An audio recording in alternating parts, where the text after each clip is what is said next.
T'es sûr de ça? C'est quoi, mon gars? 3 fois, attends. Il y a des artistes qui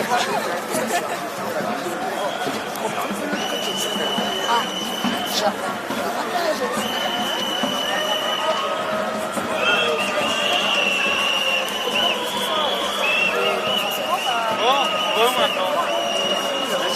Ils sont par là, les vagues, non?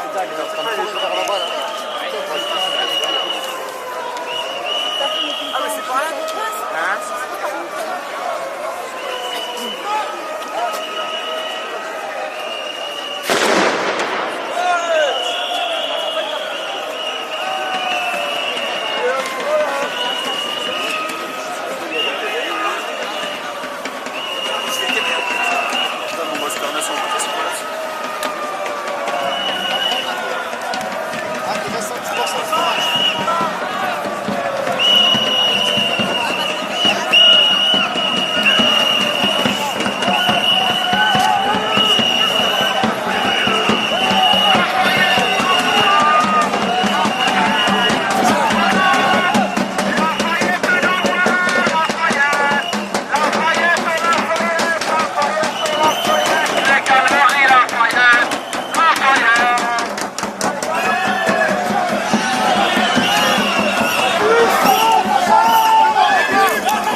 la mer!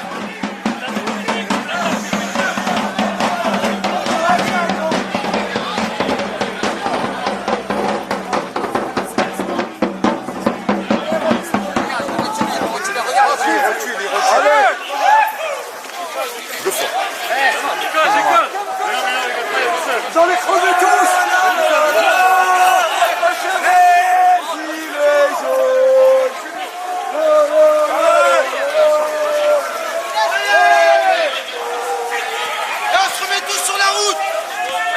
Ils vont nous diviser là. Elle a filmé tout le monde. Bah ouais. Elle va leur montrer des vidéos.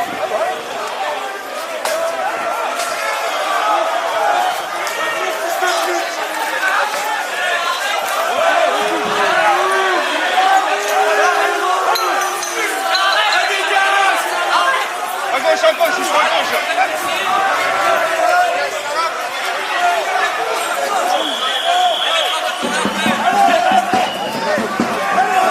Viens, saute à gauche.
On veut que ça. On veut que ça. On se fait réprimander parce qu'on veut ça seulement.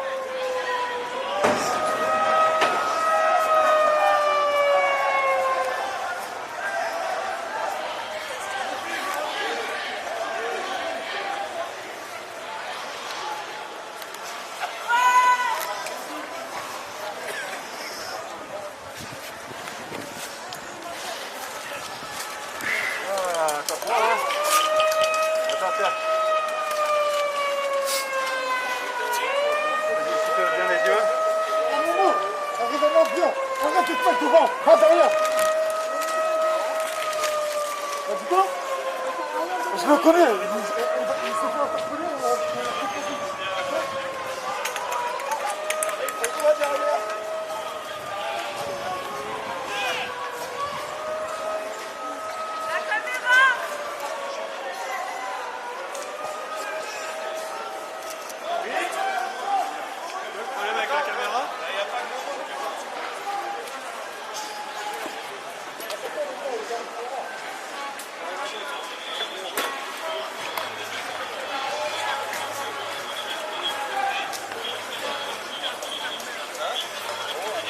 Ouais.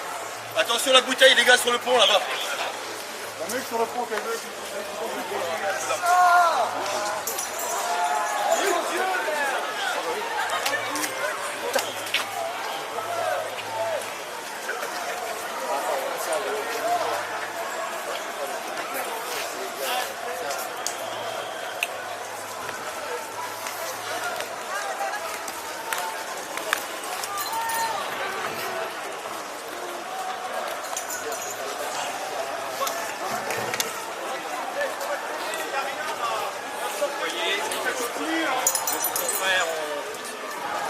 Enfiler leur casque, leur masque à gaz.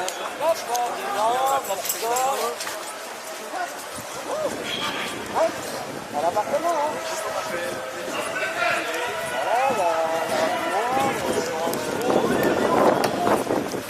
Les balances sont serpent. Nous, on n'a pas besoin de casque. Ah ouais, nous, avec le balance, on vient.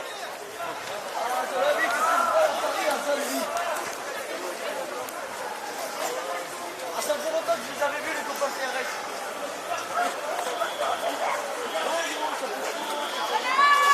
Un petit peu d'attribut qui fait une carte. On va pas les laisser nous séparer.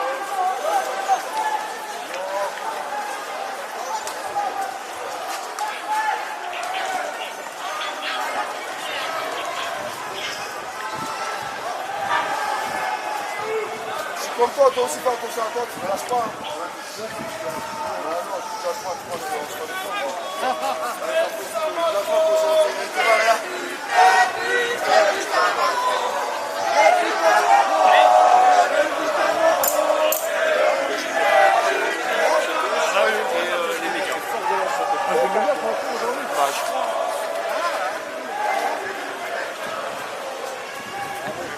Stop, PD. Gros PD. File pas. C'est à moi qui me place. Tu veux faire ça vite? Tu veux faire ça vite? Viens, je te montre pas vite. Vite de gilet jaune. Ouais, bah non, peut-être.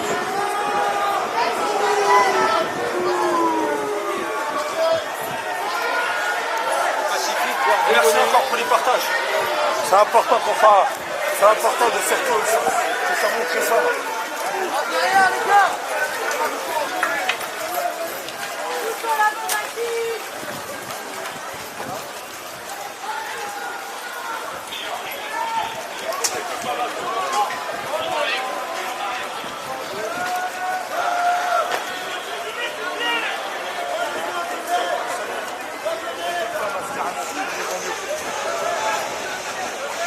L'autre, il a le famas dans les bras, en train de courir.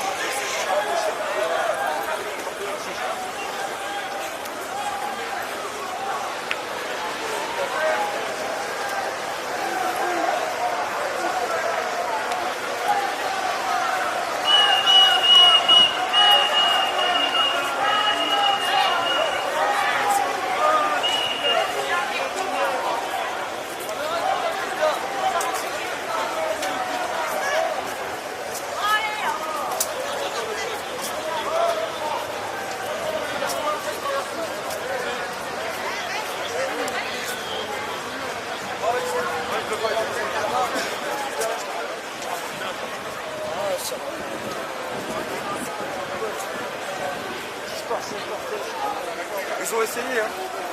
Hein? Ouais, mais... La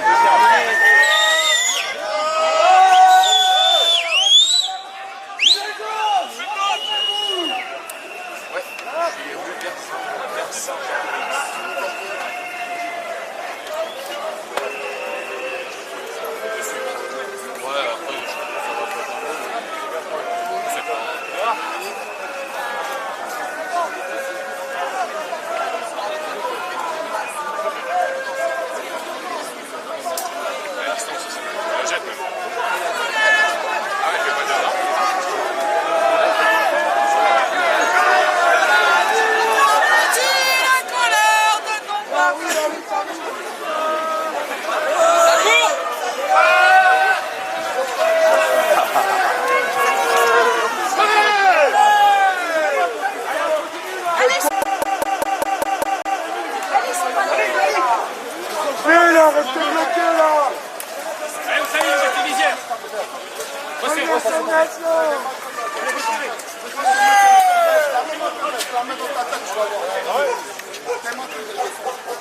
Normalement, vous devez me défendre et non pas me défoncer. Voici, là. Je ne veux pas défoncer le peuple. Je sais équipé. Mets-toi à poil sur moi et on fait. On parle d'un monde meilleur. Vous n'avez pas de retraite, vous. Policiers en colère, là. Vous êtes pas en colère. C'est du mytho. Non, mais vous êtes pas en colère, les gens. faites berner autant que nous. Vous êtes La pas en tête d'homme, colère. vous faites berner Vous autant que risquez nous. pas votre vie, Vous là. savez pas ça? Lâchez les bails, venez avec nous. Vous faites berner. Et tout le monde se fait Vous êtes... berner. Ah non, vous êtes des rastaman aujourd'hui. Déposez plainte contre une dame handicapée, s'il vous plaît. Dans toute l'histoire. Déposez plainte contre une dame handicapée. Franchement, j'espère que vous avez honte de vous. Comment ils sont habillés, tout ça, leur fait mal. Aujourd'hui, il y en a même qui soumettent. Là, ils n'ont qu'à soumettre. Parce qu'ils sont 15 ou 20 derrière. Il n'y a rien à faire pour Voilà, tête à tête, là. Vous savez, vous faites des rings et tout, là. Il n'y a rien à faire pour ces mecs-là. J'enlève ma lunette, là. Il y a un collègue. Ça fait longtemps, je suis filmé. Je suis à l'aéroport, vous pouvez me filmer. Moi, la réponse, c'est les conteneurs, c'est pas les matins. Moi, ils m'attraquent en allant. Je suis marqué plus qu'en banlieue. Je suis un ancien des banlieues. Les banlieues, ils sont dans le mouvement. Les gamins, on appelle les conteneurs.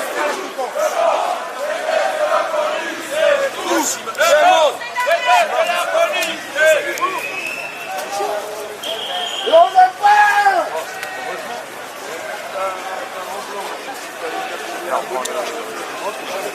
Ah, mais il faut des repères. Il m'a dit venir en bout. Rangez-moi pendant que tu veux, rangez-moi. Au moins, des fois, l'histoire va changer. C'est pas ce qui va. C'est quand même meilleur. Mais ne regardez pas. Rejoignez-nous. Mais ne regardez pas. Rejoignez-nous. Révolution. Révolution.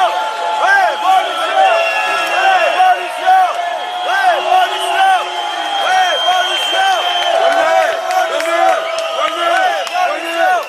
Révolution. Ne regardez pas.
On va lâcher les chiens bientôt.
Ça vous touchera. Ça ne prend pas la télé. Bien, jeudi là, les vidéos que nous on a, la télé n'a pas diffusé les mêmes. Hein. Ah ouais, on vous a fait courir les gens. Hein. Ah ouais, si on voulait vous rentrer dedans, vous écrasez la tête, on vous écrasez la tête. Ça ne peut pas de ça. Ça ne peut pas de ça.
I'm not recording.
Et on doit les manifester à l'aéroport.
pas le moyen de passer sur le permis.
Ça change quoi dans ta vie de connaître les gens? Pardon.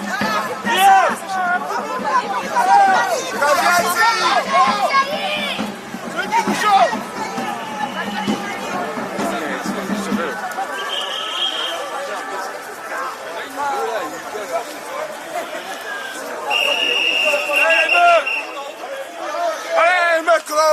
Oh, stop! Une guirlande de blanc!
emmener là, ils ont baisé.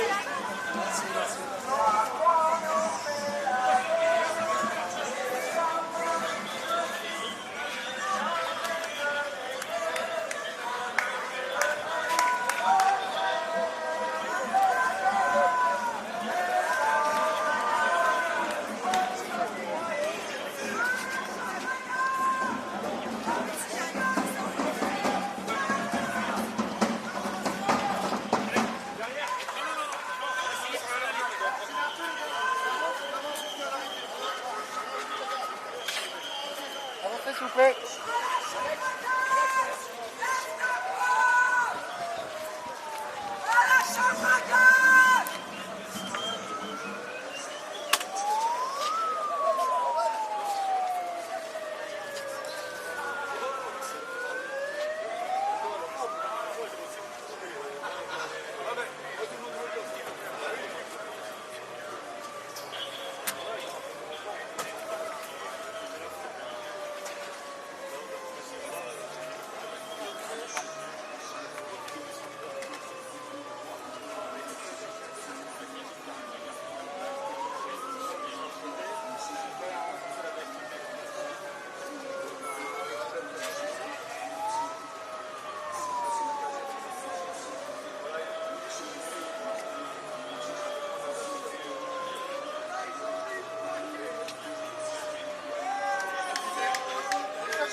Cet homme qui fait partie des forces de l'ordre, comme vous, un homme qui a fait le choix de s'opposer à sa hiérarchie, un homme qui a fait le choix de s'opposer à ses ordres. Il a été sanctionné, comme vous le savez. Faites un choix citoyen, un choix courageux, comme ces 49 hommes de la compagnie 51 dans le Loiret. 49 CRS ont fait le choix, un choix solidaire, en arrêt maladie. Tous ces hommes, comme vous le savez, ont été sanctionnés, mais ils ont fait quand même le choix, un choix solidaire de s'opposer à certains ordres. Nous savons que vous obéissez à des ordres, tout le monde était sur le terrain. Et si vous avez une certaine idée de votre métier, si vous aimez votre métier, faites le même choix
ce bâton, je crois qu'il y a un truc dedans.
J'attends tous les camarades pour les multinationales. Mon vieux t'es mal tombé, je n'en veux pas, je vais pas tweeter. C'est bien tenté, bien essayé, avec tes potes collaborants pour essayer de faire passer les fous, les indépendants. Je suis du peuple travailleur, je suis pas du showbiz à quatre pattes. Avec-moi les fils du labeur, ceux qui font pousser des tomates, ceux qui ont marre de se faire baiser, les rois de l'intermédiaire. Tous ces gens-là qui nous créent sur le tour de la misère. Merci bien monsieur, merci tout le bon maître. Fais attention aux misérables, je pourrais couler des têtes. Pas faut faire pousser les yeux, le monde populaire va tomber. Un vieux, je vais t'en donner, pour parler dans tes papiers. T'as vu la presse, ce qu'il paraît, on parle de moi dans les torchons. Des fois un peu pour camer, qui fait un pavé sous tir rebond. Pour avoir son titre cadet, pour mentir en population. Bien sûr avec les sourires, du temps de collaboration. À écouter les journalistes, les avocats des notables, les concessionnaires du fascisme, ça y a du fric sous la table. C'est les médias, pour aller défendre comment. Tu sais tous ces gens-là qui paient, si t'es dans les torchons, moi je resterai point levé, du peuple des indépendants. J'y peux rien si je suis né du peuple des manifestants. Il faut protéger l'immigrant, il faut protéger l'équité. Puisqu'ils viennent violer nos champs, je démolis la terre. Puisque mon cœur est compagnon de ces gens-là le point levé. Toujours en moi la soumission, et mettre les progrès. Je te suis paysan sur les tableaux.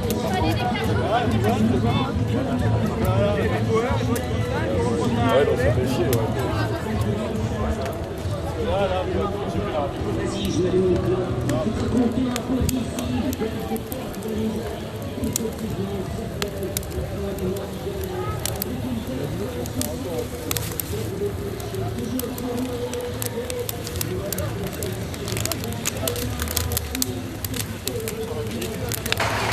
Hello, Rochester! And thank you for the introduction, Annie. I really do appreciate it.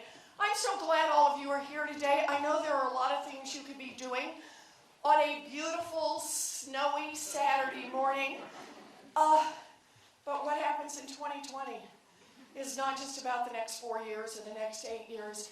This is the direction our country takes for generations to come. So We all know that New Hampshire is going to be a critical part of the decisions we make, and thank you for making the investment and the time to be here.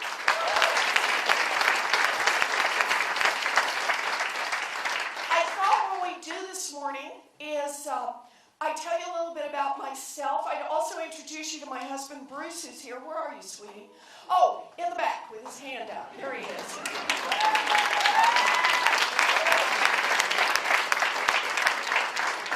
Tell you a little bit about myself, tell you a little bit about why I'm in this race, and I'm just going to cut it short and see if we can take as many questions as possible, so I'm talking about the things that are most on your minds. I was born and raised in Oklahoma. Dead silence. One man. Right. One. There you go. One person. There aren't that many. Oh, we got two. There we go. Altus Air Force Base. We got two. There aren't that many Okies. Three. Oh, we're adding up here. I am what used to be called a late in life baby. I have three much older brothers who are retired. They're all back in Oklahoma. To this day, they are referred to as the boys. I was always referred to as the surprise. It took me a few years to figure out what that meant, but I did figure it out eventually. All of my life, I have known what I wanted to do. My three brothers, they all went off and joined the military. It was their opportunity to be part of America's middle class and their opportunity to be able to serve. When we were growing up, our daddy had a lot of different jobs. He sold paint, he sold carpet, he sold fencing, he sold housewares. By the time I was in middle school, the boys were all gone. It was just my mama and my daddy and me. By the time I graduated from high school, my family was stretched to the edges. I knew what I wanted to be. I've wanted to be the same thing since I was in second grade. I wanted to be a public school teacher. Can we hear it for America's teachers?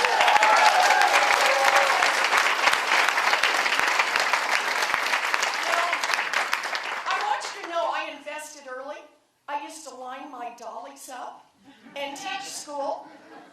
I had a reputation for being tough but fair. I really was. This is what I wanted. But like I was saying, by the time I graduated from high school, my family didn't have the money to send me to 4 years at university. They didn't have the money for a college application. So like a lot of Americans, I have a kind of twisty-turny story. So here's how my story goes. I was a high school debater, and I got a scholarship to college. Woohoo! Yeah. And then at 19, I fell in love, got married, and dropped out. Woohoo! Not to that guy. Yes, coming up in season 2.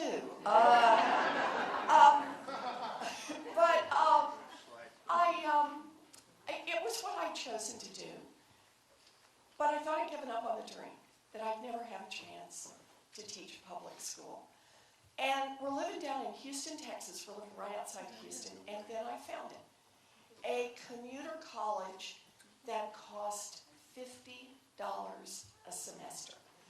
And for a price I could pay for on a part-time waitressing job, I finished my 4-year diploma and I became a special education teacher. I have lived my dream job.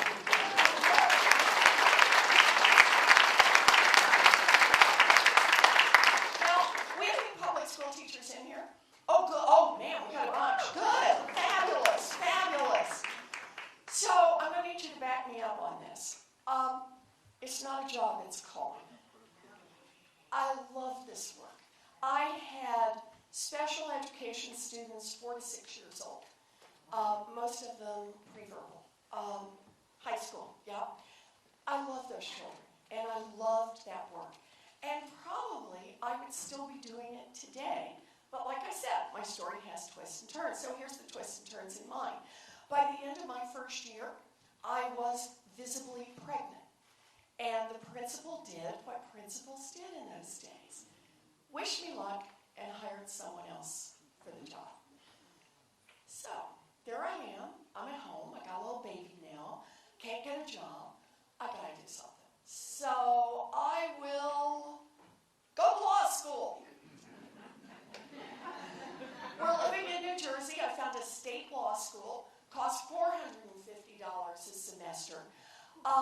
Baby on hip, I go off and do 3 years of law school, graduate from law school, visibly pregnant. You will discover a pattern to these stories. And took the bar and practiced law for 45 minutes. Yeah. And then went back to my first love, teaching. I traded little ones for big ones and spent most of my grown-up life teaching in law school. Made other changes in my life. Husband number one, hint, never good when you have to number your husbands. Husband number one and I parted ways, but I have Bruce and I've held on to him ever since. So.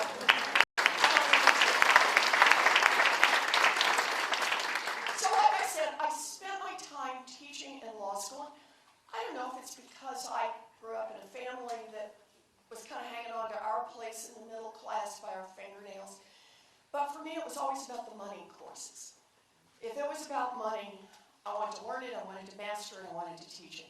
So I taught contract law, commercial law, secured transactions, payment systems, corporate finance, partnership finance, law and economics, debtor-creditor law, bankruptcy law. If it was about money, you could count on me.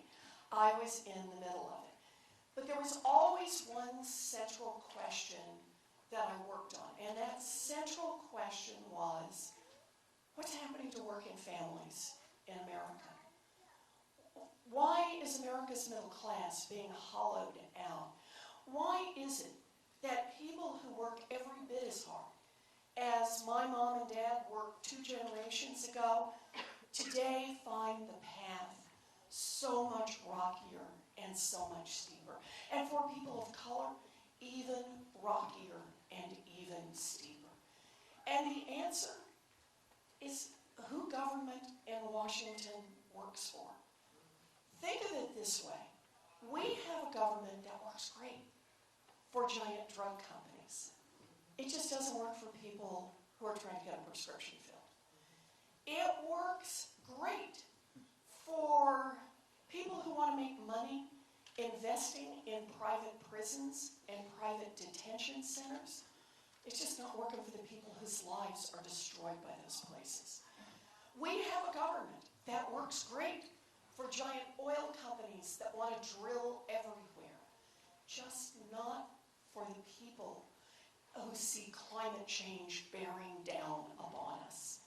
And when you see a government that works great for those with money, and it's not working so well for anyone else, that is corruption, pure and simple, and we need to call it out for those people.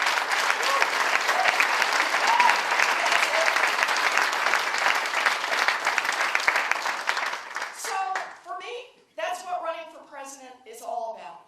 It is about taking on the corruption, and you wouldn't be shocked to hear this. I have a plan for that. Taking on the corruption, restructuring our economy, protecting our democracy. For me, that's what the heart of this 2020 race is going to be all about. So why don't I pause there and just get as many questions as we can get in, and then we'll wrap it up and we'll do the key part, and that is selfies. I think we drew numbers ahead of time, is that right? Yes. So you got it? Hi. This is Harvey. Hi, Harvey. Hi. First of all, I really like your work on the Consumer Protection Bureau. Oh, good. Fantastic. Thank you. I love people who love that agency. I can't imagine why no one wouldn't, but except for well-to-do, I guess. Yeah, exactly. It sounds like there's been some difficulty with you describing how you would pay for Medicare for all. I wondered if you could clarify where you're at on that. Sure, you bet. So let me just start with a kind of overview, and that is healthcare is a basic human right, and we fight for basic human rights. I think the best way to deliver healthcare for the lowest possible cost to the most people is Medicare for all, and I think that should be our goal. There's a question about how we should pay for it. Most of the other candidates seem to think the way we'd have to do that is to raise taxes on middle-class families. I don't think that's how we should do it. Middle-class families have been stretched hard enough long enough. Working families have been stretched hard enough long enough. So for me, I just figured out another way to pay for it. And the way to pay for it is to ask those at the top to pay a little more. And the three places that most of the money comes from is the top 1% in this country. Ask them to pay a little more. Giant corporations, particularly those who are paying no taxes, are the ones who should be paying more. By the way, yes, Amazon, I'm looking at you.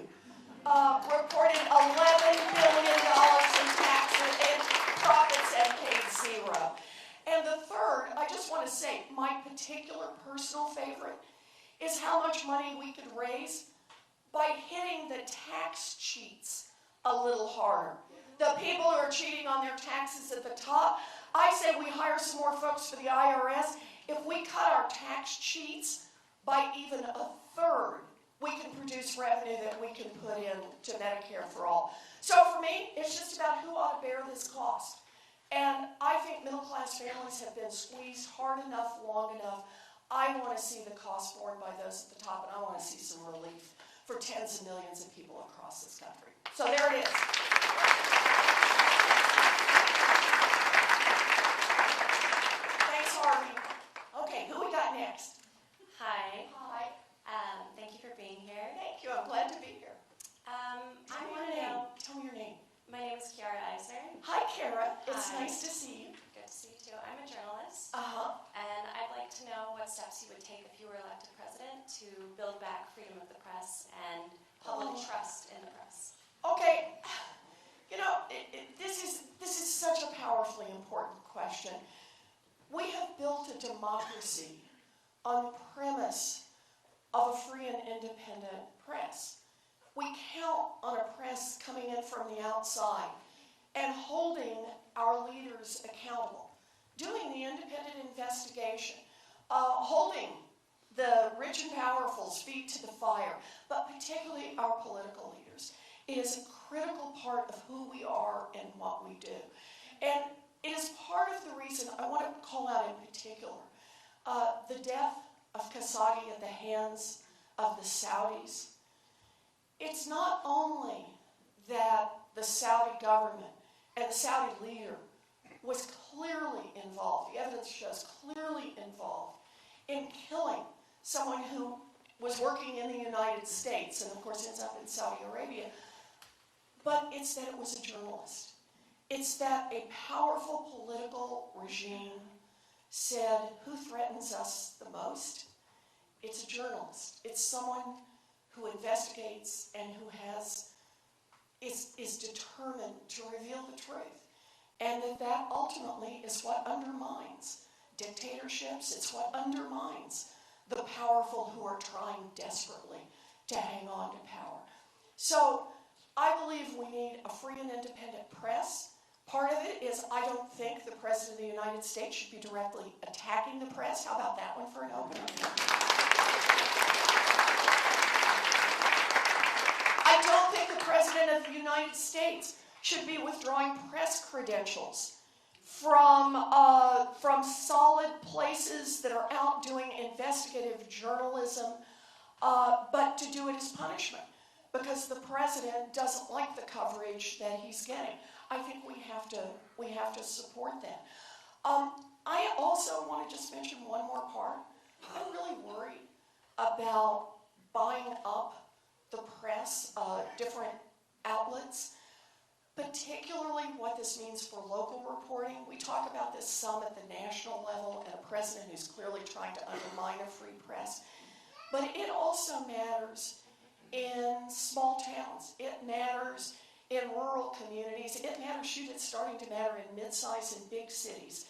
When you lose the local press, you lose local accountability. You lose someone who really will investigate what school board is up to. Look, and most of the time they're doing good stuff, but it's good to have the press there to check it out and to make sure that everyone is informed.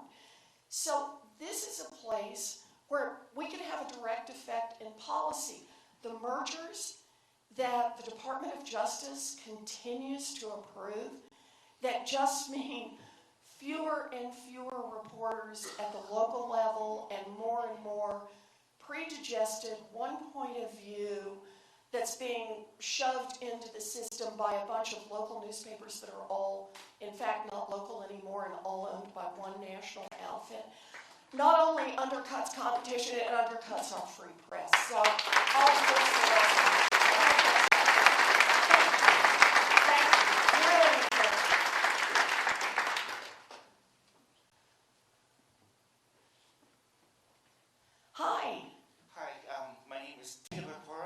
Tim? My name is, I have a minor speech impediment. That's My okay. name is Taylor Poro. My question's on student loans. When the government, when the ACA was passed, there was a provision that called for debt elimination for 10 years of service in nonprofit and governmental sectors. But right now, the Trump administration, Betsy DeVos, aren't honoring that. My question is, one, if you were the president, would you follow the law and honor that? And two, would you consider reducing it down to, say, 5 years to help out with debt elimination? Because you may have been able to get a semester for $50. I couldn't get a book for $50. So, great question. So let me start with the way you frame the first part of the question, and that is, I know it's going to be shocking. Would I actually follow the law? Yes. Can I just embroider on that a little bit? And for my Secretary of Education, I want somebody who believes in public education and who has taught in public school. Betsy DeVos need not apply. So yes, and I know the problem you're talking about with the program. Just for anybody else who's not completely up to speed on this one. About 11 years ago now, we passed a law in the United States that basically said people who go into public service, teachers, firefighters, police officers, municipal government employees, could work for 10 years, paying in on their student loans, and at the end of 10 years, whatever they hadn't paid off, as long as they made their regular payments, the remainder would be forgiven. So a lot of people planned their lives around that and said, I'll take this lower paying job because I know there's going to be light at the end of the tunnel. There'll be some relief on the student loans. Turns out, our federal government, through the Department of Education, hired a bunch of folks to manage these student loans. And when someone came in and said, I'm a public school teacher, I'll be sure to get put in the right program, they'd say, and put them in the wrong program.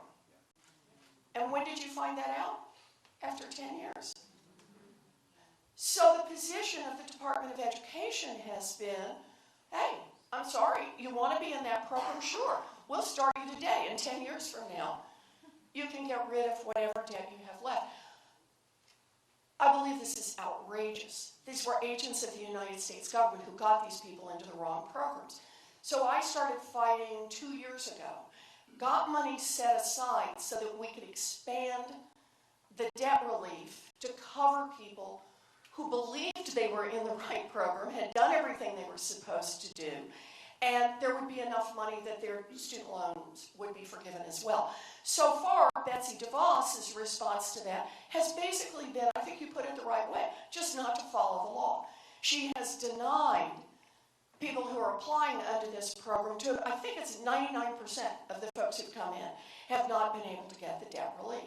So, part one, will I follow the law for what's there? Yes, and do debt relief. But let me do the second part of your question, if I can. It's going to make a longer answer, but I think it's really important. Let me start here. It is time for a wealth tax in America. We just got to do this. It's time. And let me tell you how this would work. This would be a tax on fortunes above $50 million. So your first $50 million is free and clear, right? Some of you are saying, this woman is not unreasonable, right? First 50 mil is free and clear, but your 50 millionth and first dollar, you pitch in 2 cents. And 2 cents on every dollar above that. By the way, anybody in here own a home or grew up in a family that owned a home. You've been paying a wealth tax. It's just called a property tax because that is the principal wealth of middle-class working families, right? All I'm saying is for the top 1/10 of 1%, this is fortunes above 50 million, your wealth tax should include your real estate, but also your stock portfolio, the cash, the diamonds, the Rembrandt, and the yacht. That's the basic idea. Now, you may have heard there are some billionaires who've taken exception to this. This is an unpopular plan among many of the billionaires. Some have gone on television and cried. It's true. It's true. Others have called their friends and said, will you run for president? You got to do something here. This is emergency. Clang, clang, clang. But here's the thing. They say, I worked hard for my money, and my answer is, good for you. You had a great idea. You followed it through. You got it at the right moment. Good for you. But if you build a great fortune here in the United States, I guarantee you built it at least in part using workers all of us help pay to educate. Yep. You built it at least in part getting your goods to market on roads and bridges all of us help pay to build. Yeah. You built it at least in part protected by police and firefighters all of us help pay the salaries for. And here's the thing. We're glad to do it. We're Americans. We believe in making these investments in opportunity. All we're saying is when you make it big, I mean really big, I mean top 1/10 of 1% big, pitch in 2 cents so everybody else gets a chance to make it.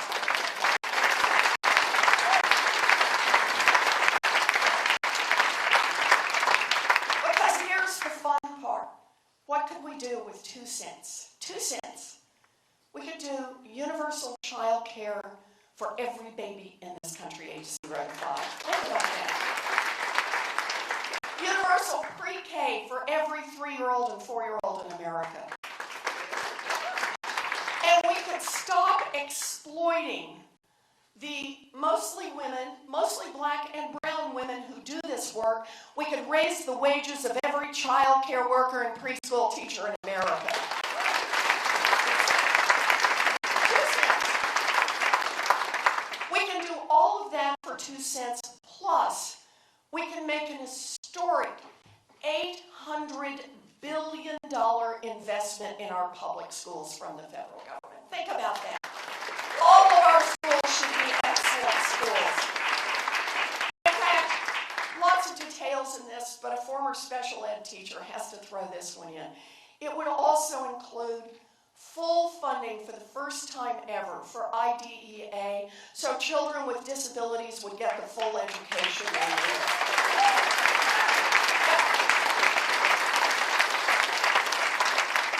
We can do all that for our babies, same 2 cents. All that for K-12, same 2 cents, plus we could provide universal, tuition-free, technical school, 2-year college, 4-year college for anybody who wants an education. Anybody.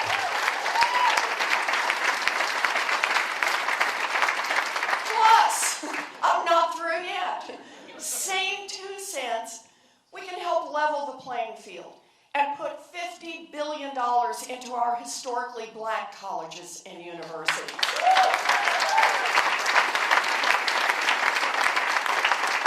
So we can do all of that, and now I'm coming to yours. We can do all of that, plus we could cancel student loan debt for 43 million Americans. There we go.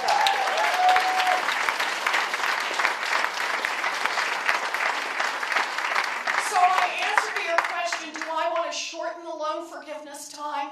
Yes, but I don't want to shorten it to 5 years. I want to shorten it to 1 day. All right, let's do student loan debt forgiveness. 43 million more. Good. Okay. Who have we got next? Matt LeBlanc. Hi, Matt. Hi. I felt a little more nervous than I thought I was going to be. Yeah, tell me about it, Matt. This is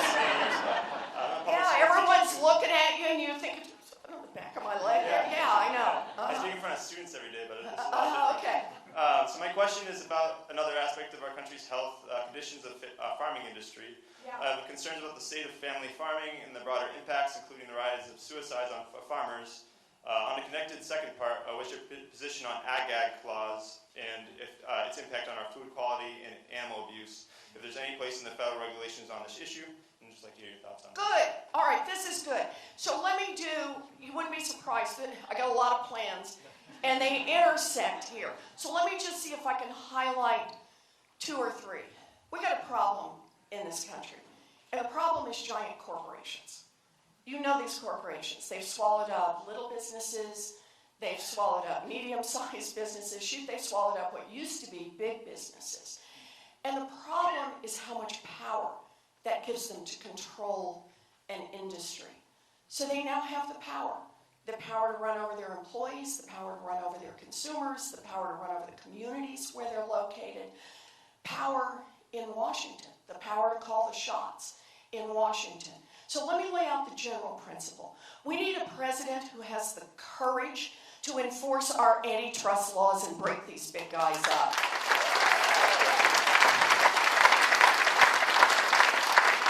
Now that's an answer in part to Matt's question because it's time to break up Big Ag. Big Ag has squeezed out the family farms, and they've done it in multiple ways. They are basically, and you can do this from a lot of different perspectives, basically most farmers now can buy seed from 1 or 2 places. Most farmers now can sell their product to 1 place, right? That's how this chain works. So the farmer gets stuck in the middle, taking all the risk, doing the really hard work. But family farms, independent farms, are just increasingly hanging on by their fingernails. So part of what we need to do is break up Big Ag on the 2 ends. So you've got more sellers, you've got more buyers, you just get a more competitive market going. That's going to be helpful for our independent farms. Second part about our independent farms, and it also relates to Big Ag. All Big Ag cares about is yield. Just how many bushels of corn you've got, right? How many bushels of cane you've got, whatever it is that they want to see. And this has forced a lot of farmers to engage in high-intensity farming practices that are bad for the land. And they know it's bad for the land, bad for the environment. So you end up with crops so densely packed together on the land that 2 things happen simultaneously. That it's raining and flooding because the water hits the ground and washes off immediately because there's not enough, the soil is not exposed enough. And at the same time, the water table is going down because the Big Ag hog farming, for example, is sucking more water out of the water table. So you end up with the worst of both worlds, right? A lot of runoff and in the rivers, washing away topsoil, zooming down.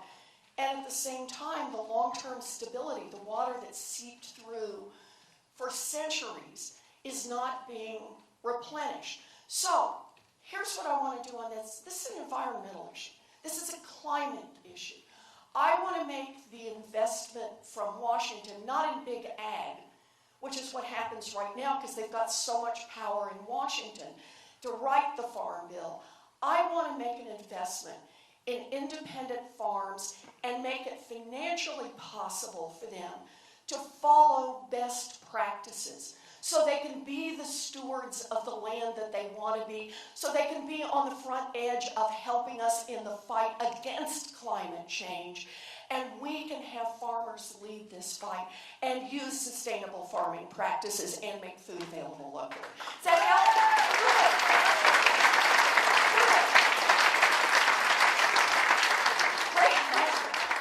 Okay, hi. Hi, I'm Christine. Hi, Christine. About climate again. Good, that's where we can talk about climate all day. I'm good, Christine. But when you're in the general election. Yes, oh, I like this. All right. Okay. How are you going to counter the socialist labor? All right. So part of it, look, I am a capitalist. I believe in markets. But markets without rules are theft. And we have to be willing to have reasonable rules and enforce them.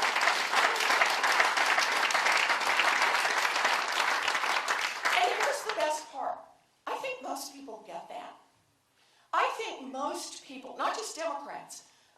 Democrats and Republicans get that.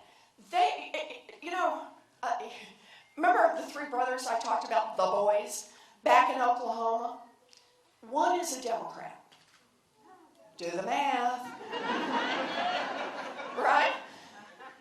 But I talked to all three of my brothers. I love all three of my brothers. Let me tell you something that makes all three of my brothers, a Democrat and two Republicans, furious. That Amazon reported $11 billion in profits and paid zero in taxes. That makes them furious. They know it isn't right. And here's the thing. Talking about corruption, which is what I've been talking about for a long, long time, but certainly every day since I got into the presidential race, and this is what I want to run on, is against a Washington that works for those at the top and doesn't work for anyone else. That scrambles the table on where the old left-right politics used to be. Now it's about who keeps getting wealthier in this economy.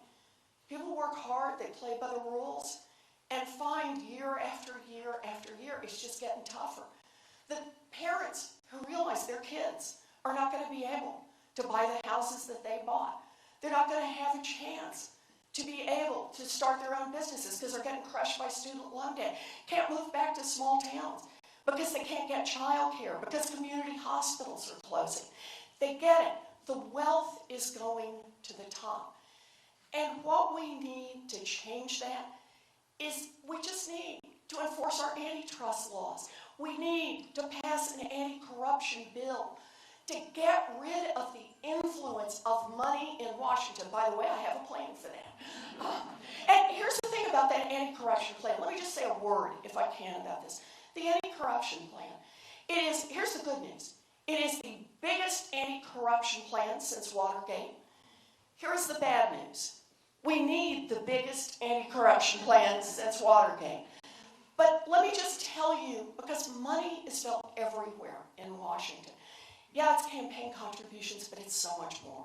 It's the lobbyists, it's the lawyers, it's the PR firms, it's the bought and paid for experts, it's the so-called think tanks, it's all the ways that they're, the folks at the top, the folks who are putting in the multi-million-dollar contributions, the way their interests are being advanced, the way corporate interests are being advanced.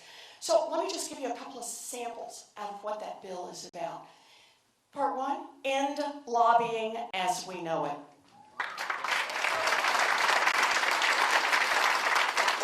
Block the revolving door between Wall Street and Washington. Oh, and here's a good one. And anybody who wants to run for federal office has to put their tax returns online.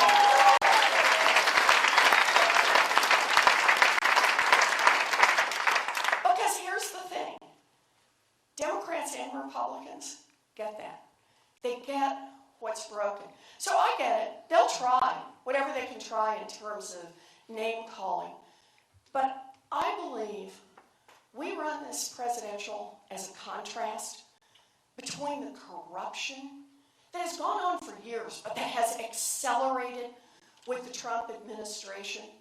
We run that contrast against a grassroots financed campaign in which you can see who the donors are, you can see who's getting any special access, answer nobody, right? We run that contrast, then I think there are a lot of folks who are going to understand that and be with us in that fight, regardless of whether their political affiliation is Democrat, Independent, or Republican.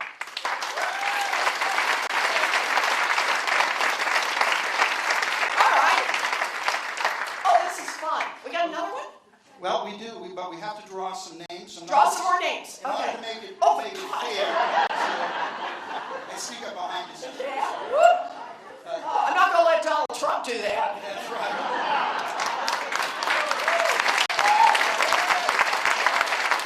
I will keep an eye on that man. Oh, yeah. I promise not to stalk you, but I will be talking 5 more numbers here. Senators agreed to stay with us much longer than many other places. 4873. All right. Let's say persist. Persist. Go to the back of the room.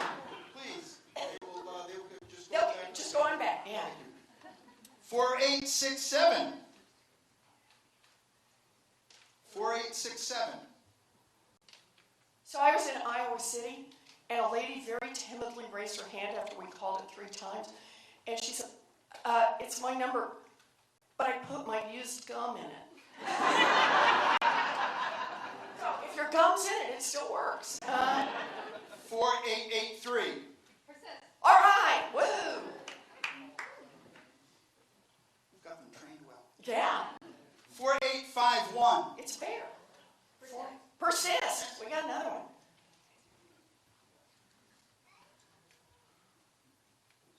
4891. Woo! Very good. And one more.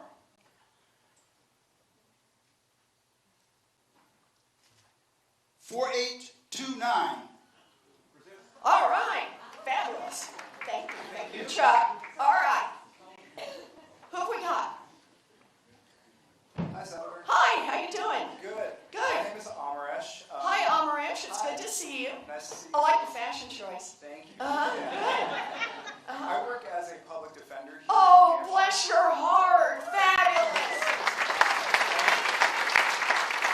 So I am very invested in any sort of changes we can start making in how we view substance use disorders Yes. and the criminal justice system. Yes. And one of the reasons I'm wearing this shirt is because you have released a very comprehensive plan in regards to your criminal justice Yep. initiatives. So what I wanted to know, though, is this. There's a saying that all politics are local. Unfortunately, the same really does apply to criminal justice. The way we treat substance use disorders across this country varies from state to state, and even within the state of New Hampshire, it varies from this county of Stratford to the county of Rockingham, just right next door. And in terms of how people view whether or not incarceration is an appropriate avenue for people suffering from drug addiction.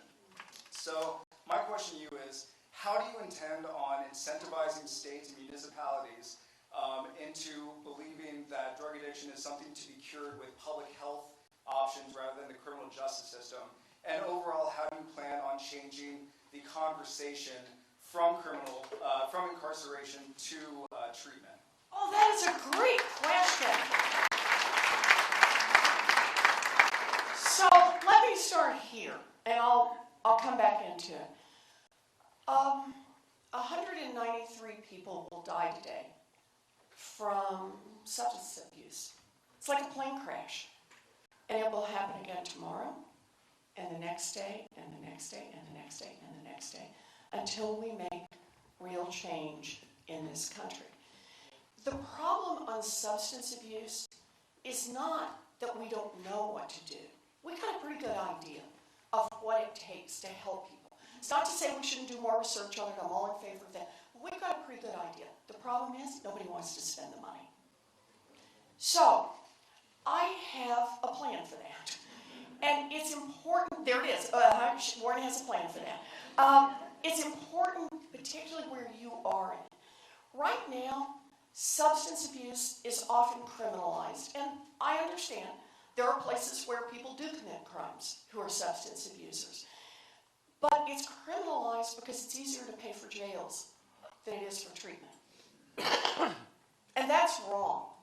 You know, I talked to my friend back in Suffolk County in Massachusetts, Steve Tompkins, and he told me at one point that well over 80% of the people that he had locked up in the county jail were either had mental health issues, substance abuse issues, or both. That he was the biggest treatment provider. And that makes no sense at all. It is not good for people who are caught in the web of addiction. It is not good for their families. It's not good for the rest of us. So here is my proposal. I put together a plan with Congressman Elijah Cummings, who recently passed. Some of you may remember him. He's really a dear man. And what Elijah and I put together is we said, you know, the problem we've got right now in substance abuse is a lot like the problem we had on AIDS back in the late 80s. It was something that carried a lot of stigma, and people kept wanting to just push it away. And what was happening is every year, the number of people who had the problem kept going up, and the government was always a day late and a dollar short on doing anything about it. And then a little boy named Brian White stood up and said, I have AIDS. And the world changed. Congress, Democrats and Republicans, said, this is a public health problem, and it's time for us to put resources in to fix it. So we put the money into research, and we put the money into treatment. And there are many, many people who are alive today because we brought down the rate of new infection, and we brought down the death rate so that people who have it are able to survive and live full lives. We can make a difference, but we've got to be willing to invest the money. So Elijah and I put together a plan that's basically $100 billion over 10 years. We've got it all fully paid for. And the idea is to push that money directly down into the communities, into the tribal reservations that are dealing with this problem on the front lines. And to say, use it where you need the help the most. Is it bringing people in the door? Is it giving them residential treatment? Is it long-term support? But there's going to be enough federal money there to be able to get treatment to our brothers and sisters who are caught in addiction. You know, when I was out in North Country, we talked about, I visited a residential treatment center. You know what they needed money for the most? They needed money for buses. Because people who were ready to make the transition out couldn't get to a place to work because they were stuck out in a very remote location.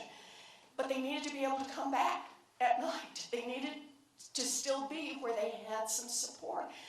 The idea here is not to dictate from Washington what the solution is.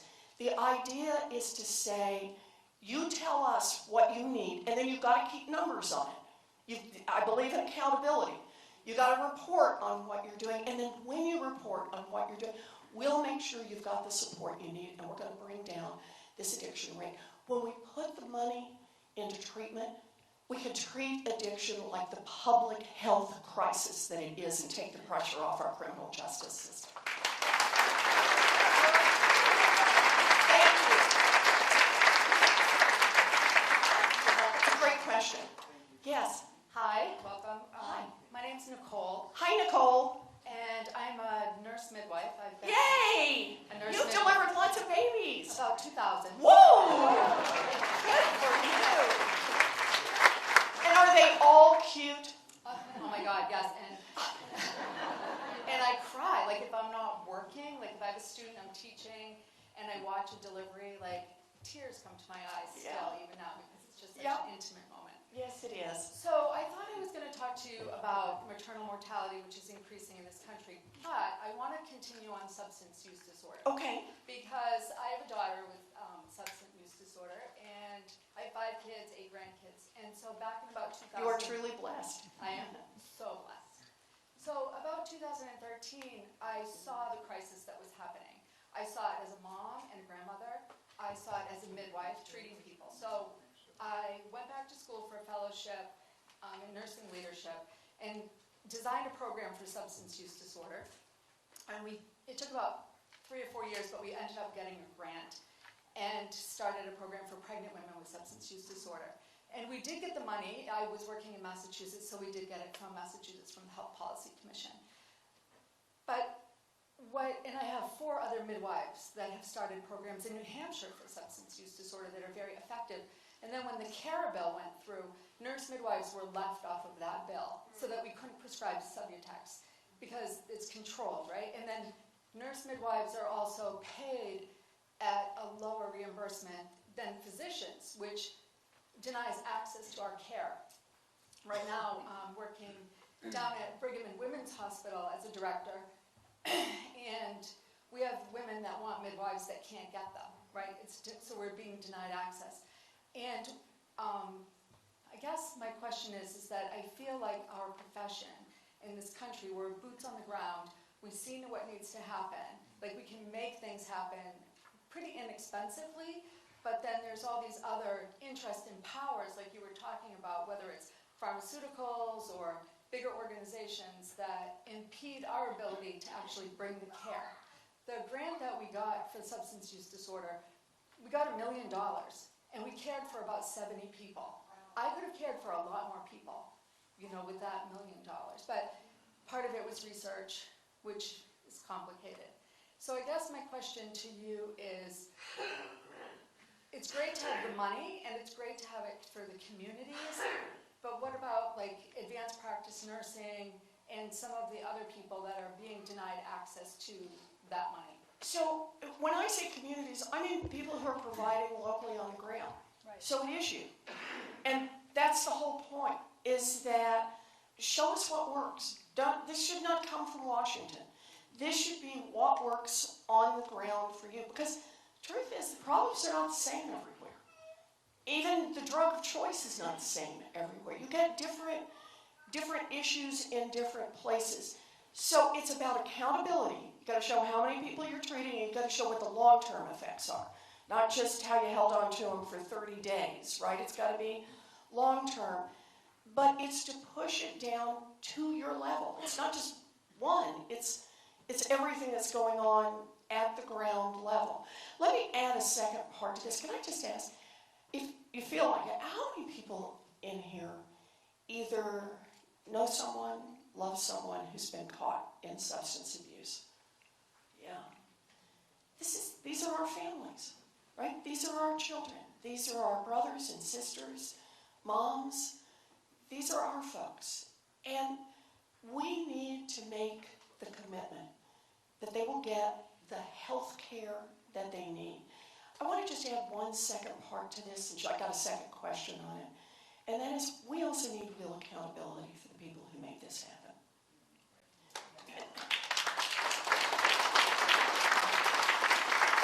We watch this over and over and over in the drug industry.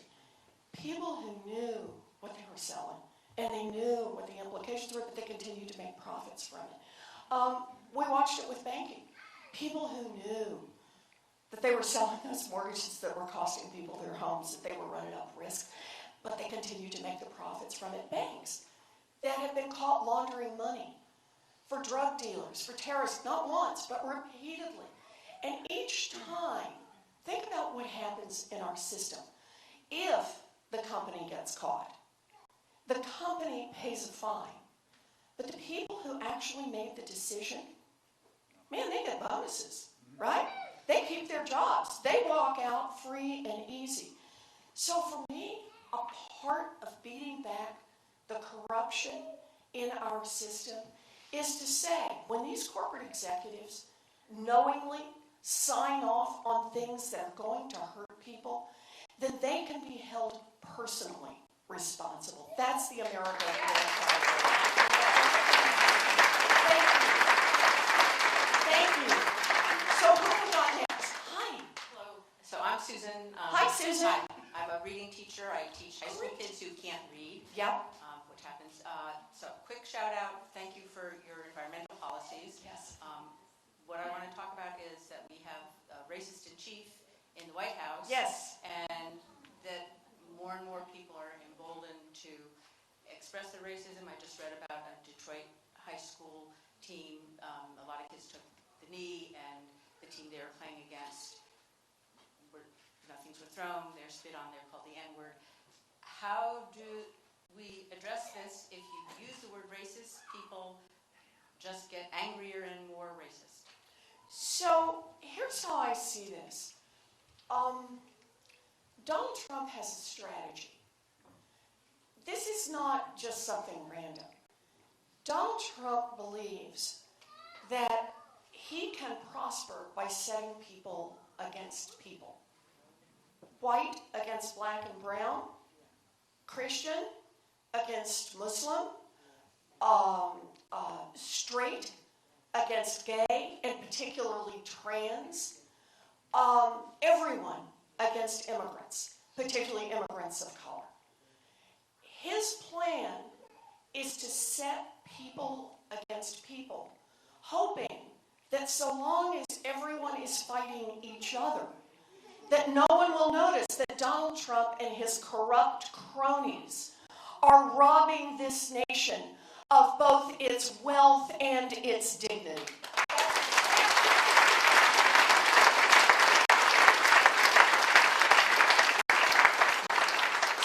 how do we fight back? Well, it starts with a president who sets a very different standard, but it also starts right here in the primaries. It starts with how we build a movement together. You know, this is the difference. I know I talked about this earlier, but I want to mention it again. This is the difference between billionaires financing campaigns, whether it's their own campaign or financing them for other people, and having to build a grassroots campaign. Because what's at the heart of the grassroots campaign is we're doing this together, which means we're going to pick up each other's fights. So your principal fight may be the environment. Yours may be education. Yours may be healthcare, right? Maybe about substance abuse. But the idea is we're going to help each other in these fights. We're going to bring these fights together. And we're going to say the problem we've got in this country is a government that is not working for our kids. It's not working for people who are sick. It's not working for our people. And if we build that grassroots movement together, if we fight back against the influence of giant corporations and billionaires, the door has opened just a crack in 2020 that we actually have a chance to make big structural change. And part of that is we're going to embrace each other's fights on race. So there you go.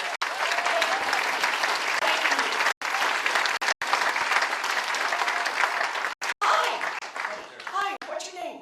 Barton Wright. Barton? Barton. It's nice to see you, Barton. And you. I've just moved up here from Massachusetts, Uh-huh. where I voted you in twice. Okay, Barton, I'm going to need you a third time here, man. And you're kind of used to it. You can tell people it worked out, right? I worked for your campaign. Oh, wow. Thank you. I'm pretty sure it was my vote who personally. I'm willing. Okay, Barton. But that said, You and me. But that said, we need to talk. Okay. I'm very worried about the phrase Medicare for all. Okay. The concept. The thing is that there are people who hate Medicare. And I don't mean the people who are on it, who are grateful to have it. It's the people in their 40s and 50s who are trying to figure out the bills for their parents. Yeah. And it's a nightmare. I went through it about 30 years ago. It's a nightmare. I'm 69. I've been eligible for 5 years. I'm lucky enough to be still working full time, and I have employer-paid insurance because I don't want Medicare. We need a slight adjustment. It needs to be explained better. Okay. I would love to hear you say, every time you say Medicare for all, immediately adjust it with medical care for all. This is not your father's Medicare. Okay.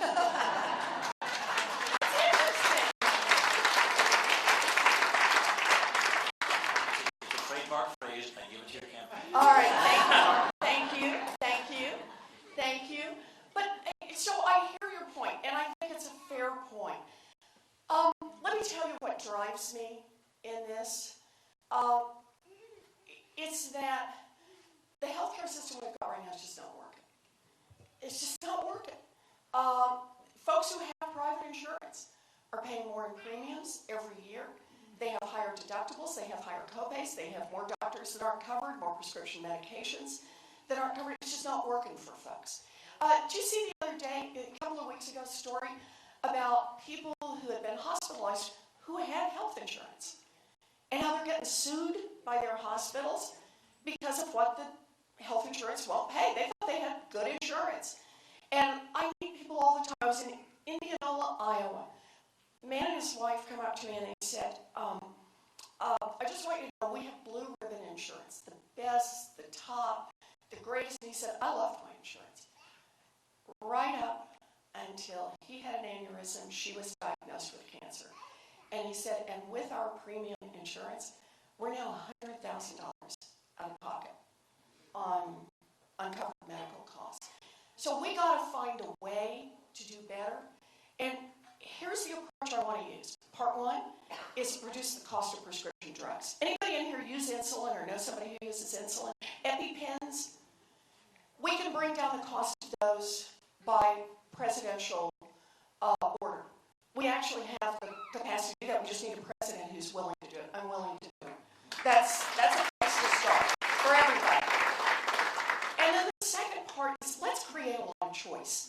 in the system. So whatever we call it, I hear your point, Barton, whatever we call it, it's full health care coverage. Full health care coverage for everyone. And the idea is you can stay where you are, or you can opt in to the full health care coverage for everyone. Lower the age of Medicare to 50. Anybody who wants it can come into it. Expand the coverage that Medicare offers so it covers hearing and dental and vision and long-term care. Can we have a round of applause for long-term care? And full health care coverage, 100%. If you're under 18, it's offered to you for free. What do you think, sweetie? Right? If your family income is under $50,000, family of four, it's offered for free. It's a small price for anyone else, but let's give people the choice to be able to experience what health care is like without having to do a lot of paperwork, and what health care is like without an insurance company standing right in the middle. And then let's work on the words, but let's get health care out there. Let's let lots of people experience that, and then we'll vote on whether we want to move to having everybody covered under what is still called Medicare for All, but I understand, Barton, you want a new name for it. Is that good? Good.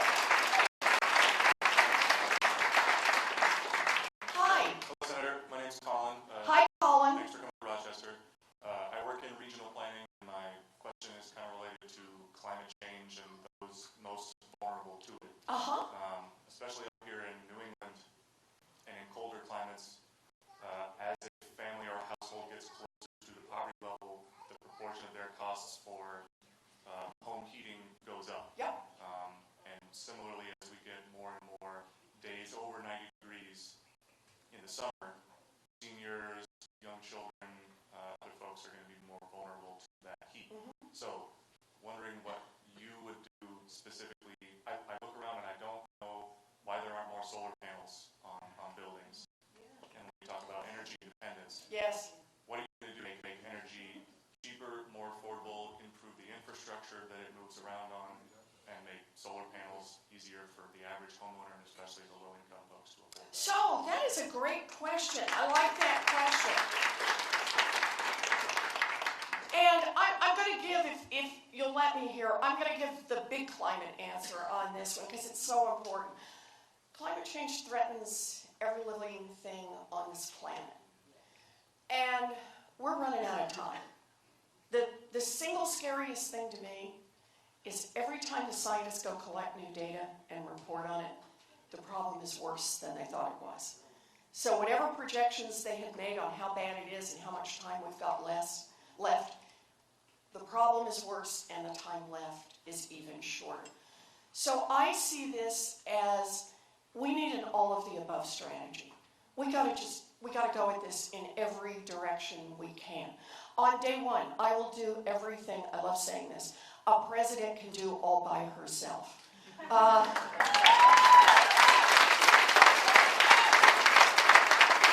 So for example, no new drilling or mining on federal lands, no offshore. Just stop. I will pick up regulatory tools and use them. I worked with Governor Jay Inslee on this, picked this up from him. I think he was exactly right on this. 3 industries that we can say, no new houses or buildings built after 2028, 0 carbon emission. After 2030, new cars and light-duty trucks, 0 carbon emission. After 2035, all-electric production, 0 carbon emission. That will cut carbon emissions in this country by 70%. 70%.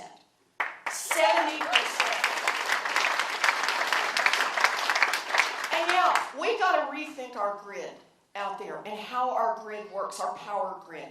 Part of it is solar. Part of it is going to be about distributed generation. The good news is the price of producing it is going down. We need better storage, which we don't have.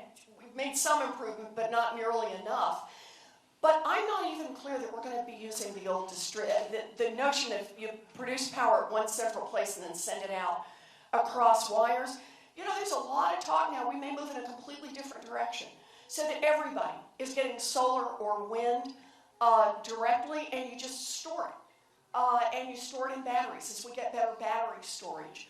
that you run your house off that, you run your vehicles off that.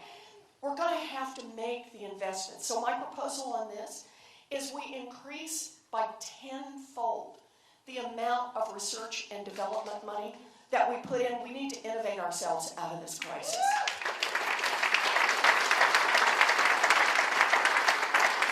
We commit to say, and whatever is developed, you can build without, you don't have to worry about the patents so long as you build it here in the United States. That's about 1.2 million new manufacturing jobs in America. And then we sell it, we give it away. And we do it not only here at home, but all around the world, because we need to bring down carbon emissions and start cleaning up the air, cleaning up the water all around the world. So I'm in on every part of this because we have no alternative. This is the existential threat.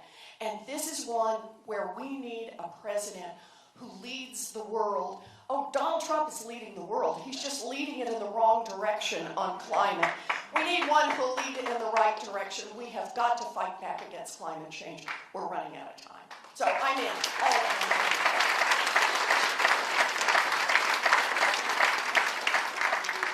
Who have we got? Yeah. Oh, is that it? Okay, so we've done 10 good questions. They were fabulous. Let me just say, as we wrap this up, so we can do selfies too.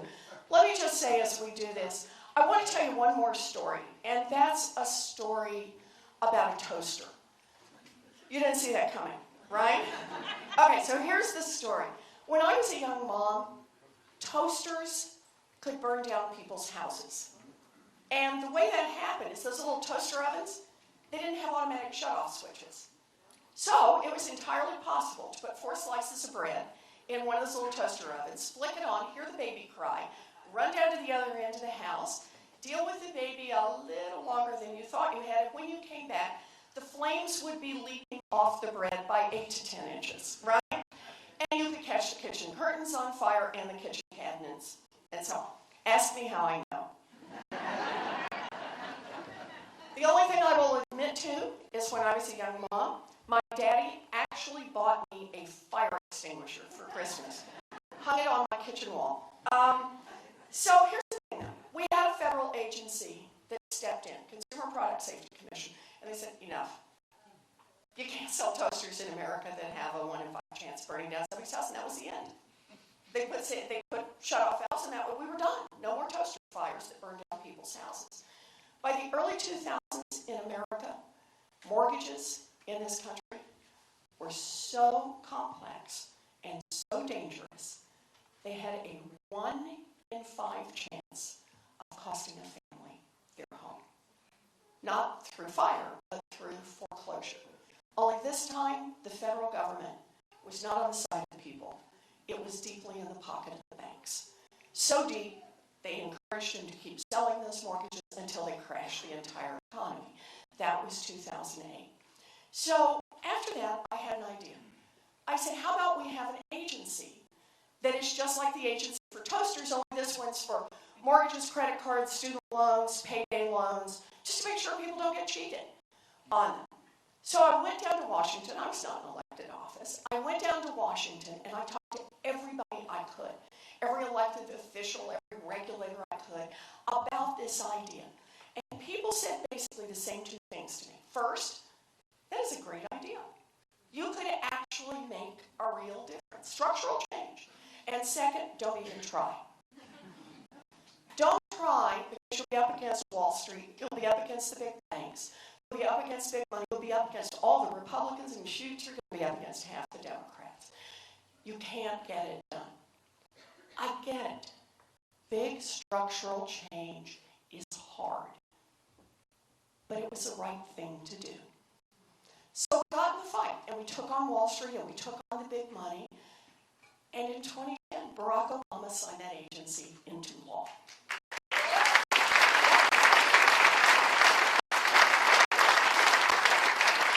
And that little agency has already forced the banks to return more than $12 billion directly to people they cheated. Not bad.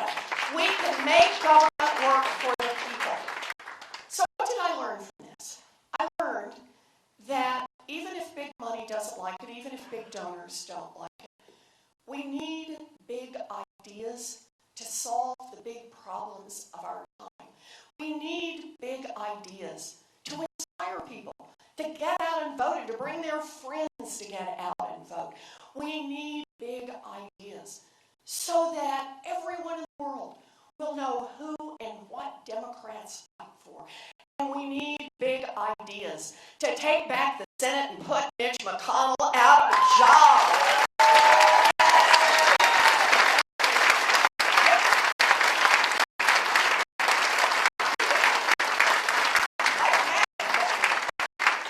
We need big ideas, and here's the thing, we need to be willing to fight for them.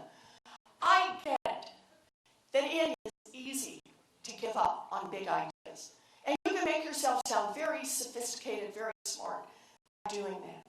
But when we give up on big ideas, we give up on the people who those ideas would have helped.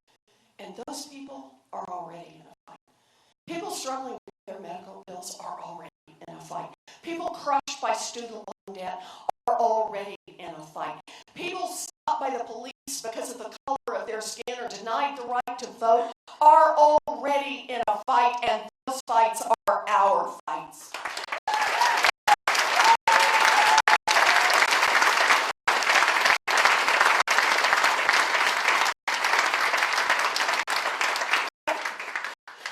I'm not running a campaign that is shaped by consultants or with proposals that are carefully designed not to offend big donors. I passed that stop sign a long time ago. Yeah. I'm a campaign based on a lifetime of fighting for working families. I am running a campaign from the heart because I believe that 2020 is our time. And if the best that Democrats can offer is business as usual after Donald Trump, then Democrats will lose.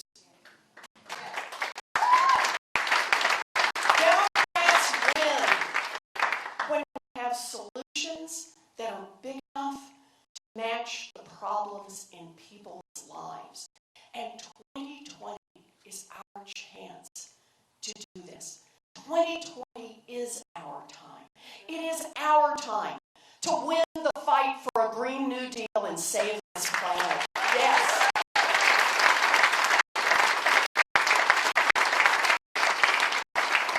It is our time to win the fight for Medicare for all, or whatever Barton wants to call it, and save our people. And 2020 is our time to win the fight for a 2-cent wealth tax and invest in an entire generation.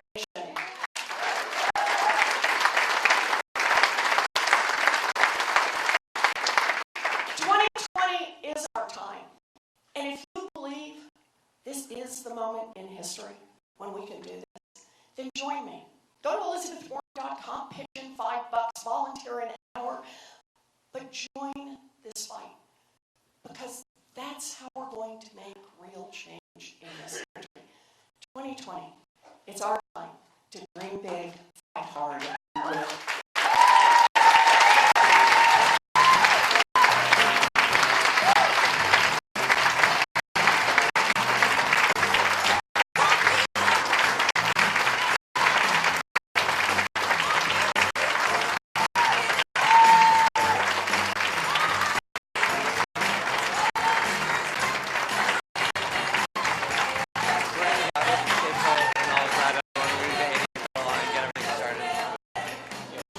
Thank you very much, Senator Warren.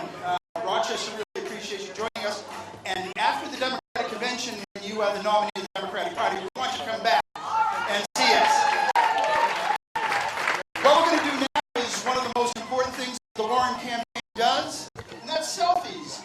If you are a mobility challenge, just stay right where you are, and the senator will come with you. If you have families with young children, please come to the front. The rest of you, please line up on the side over here, to your right, your left. And what we will do is we will get you up here on the stage and we'll get your selfies taken with the senator. She'll stay as long as she has to get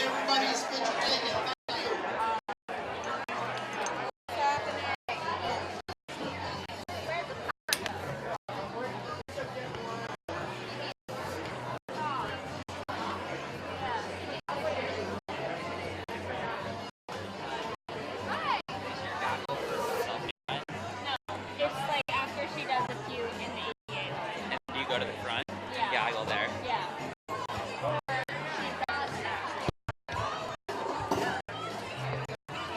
What you think?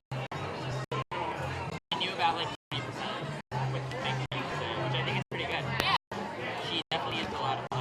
Did you do this boring? No. It's really hot in here. Yeah. How do you feel about timing? I have another hour. Yeah. Unless, of course, you decide that you want to sit. Do you think you'll be out of here in an hour? TBD, right? Not a guy. I do think so, yeah. An hour. Yeah. Do your thing. They cut the power, which is a bummer. Clear Instagram. You were blocked by the camera, so I couldn't take a video. This camera was like your head. People putting my line. Yeah. I have to ask a question about engagement and it's so hot here. Are you not hot? You're right under the light. Yeah.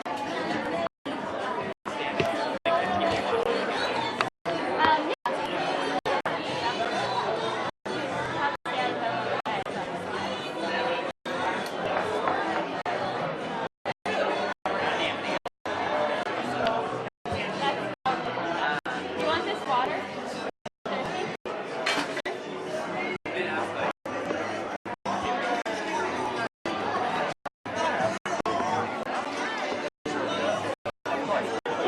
Yes, do your thing, man.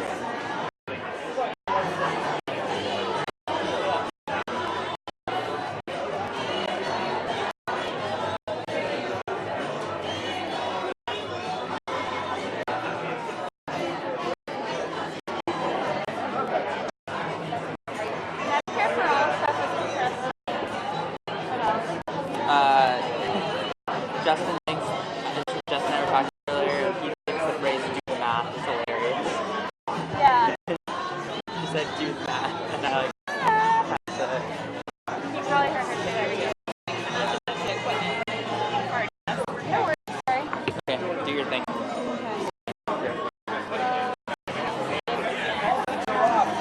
Zach, Hey, what's up? What's up? How's it going? Zach went to the wrong event. Yeah. Do you want to hold the mic? It's been a day. Oh, should we make him do it? Should I just, If that's allowed, then yeah. I don't know. Daniela, there's a cheese board. Oh, there's a cheese board. You should kneel though, so you can be part of it. No, you shouldn't. Aren't in all the pics? Like, In my right, this? in you're my, like, do you have a question? He's like, no. What were the interesting questions out of that? Oh, do you have an actual verbatim blog? I don't have a verbatim. That's what I have. Okay. I have bloggers, so I'll ask them. So, Medicare for all. The racism question.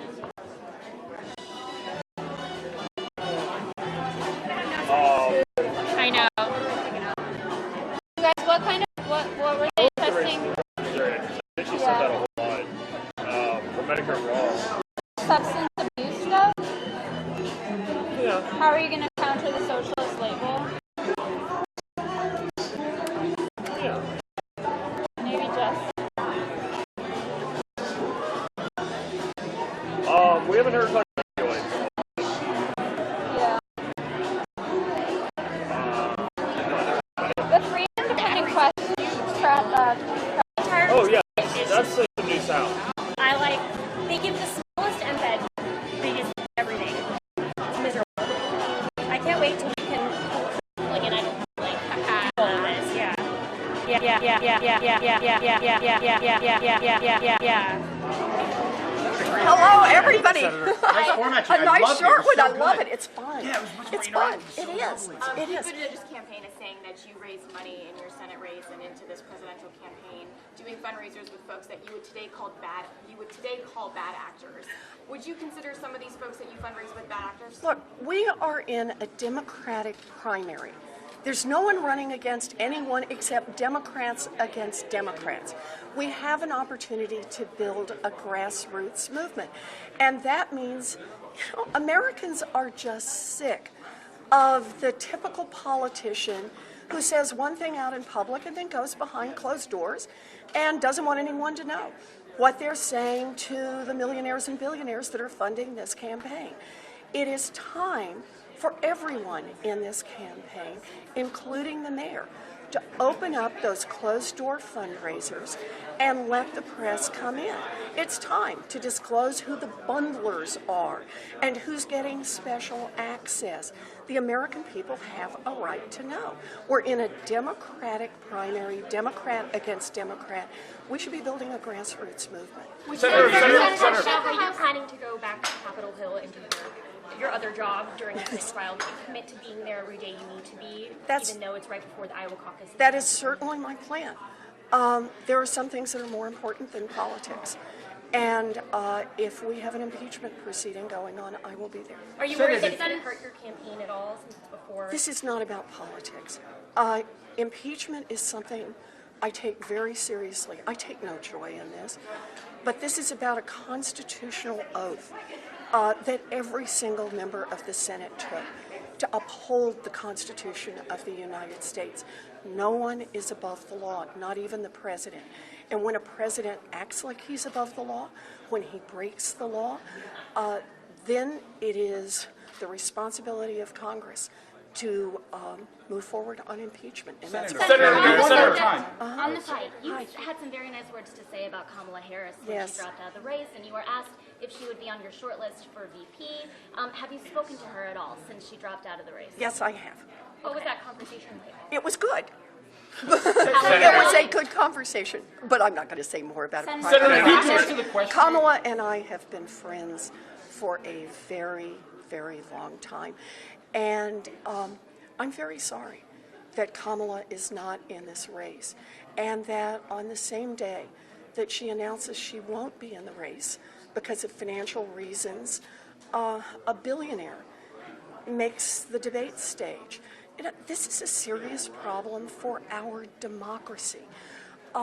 If the only way that someone gets to be the Democratic nominee is by either being a billionaire or sucking up to billionaires, then buckle up, because America is just going to work even better for billionaires. That's not the country we want to be. And we've got a chance in 2020 to build a grassroots movement and to make this government, to make this country work not just for those at the top, but to make it work for everyone. Senator, for months, you, in the face even of attacks from your rivals, you've constantly said, I'm not here to attack other Democrats. This week, you decided to call out Mayor Buttigieg by name on this fundraising issue. I'm curious why you decided to do that at this moment in the race. So I've been talking about the issue of corruption in government from the first day I got into this campaign. And I made the decision on the first day that I would fund my campaign through a grassroots donation and that I would not sell access to my time. I have been calling on every candidate to do the same since last January. I think it's the right way for Democrats to go forward. And this is our chance to win against Donald Trump, to draw the contrast that he is the most corrupt president in living memory. And we've got a chance as Democrats to say we're going to do this a different way. And that different way does not involve going behind closed doors with millionaires and billionaires. It does not include putting together bundling programs where people get special access to the candidate or they get special perks in the campaign simply because they're raising buckets of money from their wealthy friends. We have a chance in 2020 as Democrats to build a grassroots campaign, the kind of campaign that's going to give us a comparative advantage against Donald Trump in November 2020, and the kind of campaign that's going to put us in a position to make real change come January 2020. Last question. Yes. If Pete Buttigieg opens up those fundraisers as you called for, will you release the tax returns from the early 2000s that you're calling for release? This is about what's going on right now. He should open up his fundraisers. He should release who is bundling for him. He should make clear who's on his finance team. This is about the conflicts that he is creating every single day right now. But are you willing This to is say not it'll be the about same what for happened transparency? 15 years ago or 20 years ago. It's about the conflicts he's creating right now. And let me start with one quite specific. The mayor is going to be in New York City, in Manhattan, starting next week, doing at least 3 big fundraisers that we know about. Those should be open to the press, and whoever is bundling for him at these fundraisers should be exposed. So is I that a no, though? understand. No, the point is about what's happening right now, and that's what I'm going to keep pushing him on. Look, I've already put out 11 years of my tax returns. That's exactly 11 years more than Donald Trump. It is 3 years more than Barack Obama did at the same point. And I have already put out a list of all of the legal work that I did in all the years that I was in teaching, at least everything that I could find.